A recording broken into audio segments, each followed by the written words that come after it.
ಇದರ ಬಗ್ಗೆ ಪಕ್ಷಾತೀತವಾಗಿ ತನಿಖೆ ಆಗಬೇಕು. ಇದರಲ್ಲಿ ಯಾರೇ ತಪ್ಪಿತಸ್ಥರಿದ್ರೂ ಕೂಡ ಕ್ರಮವನ್ನು ಕೈಗೊಳ್ಳಬೇಕು. ಇದರಲ್ಲಿ ರೈತರ ಹಣ ಪೋಲು ಆಗಬಾರದು ಅನ್ನೋದು ನಮ್ಮ ಭಾವನೆ ಅಂತ ಮಾಜಿ ಶಾಸಕ ಎ ಮಂಜುನಾಥ್ ಅವರು ತಿಳಿಸಿದರು.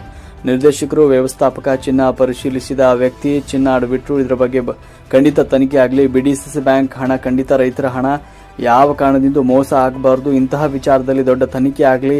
ಇದರಿಂದ ಬ್ಯಾಂಕಿನ ಮೇಲೆ ಹಳ್ಳಿಯ ರೈತರು ನಂಬಿಕೆ ಕಳೆದುಕೊಂಡು ಮತ್ತೆ ಮೈಕ್ರೋ ಫೈನಾನ್ಸ್ಗೆ ಬಲಿಯಾಗ್ತಾರೆ.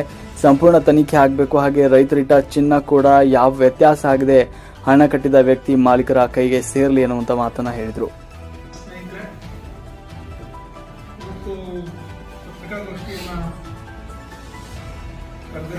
ಉದ್ದೇಶ ಕುದೂರು ಬಿಡಿಸಿಸಿ ಬ್ಯಾಂಕ್ನ ಬ್ರಾಂಚ್ನಲ್ಲಿ ಆಗಿರತಕ್ಕಂಥ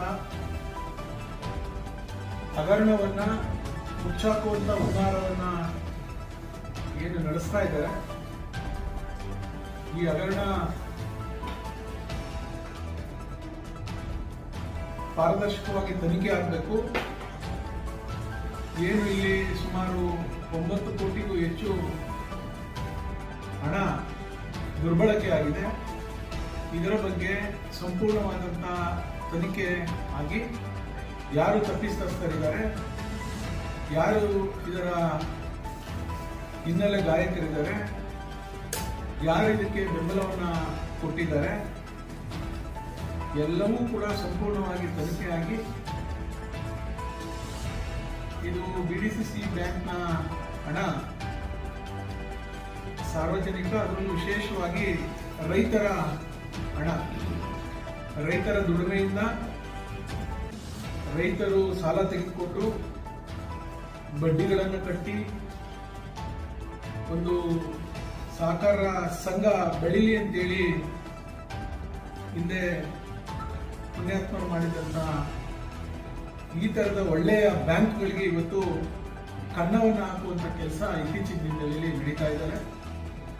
ನಿನ್ನೆ ಕುದೂರಿನಲ್ಲಿ ನಡೆದಿರ್ತಕ್ಕಂಥ ಸುಮಾರು 9 ಕೋಟಿಗೂ ಹೆಚ್ಚು ಹಣ ನಕಲಿ ಚಿನ್ನವನ್ನು ಇಟ್ಟು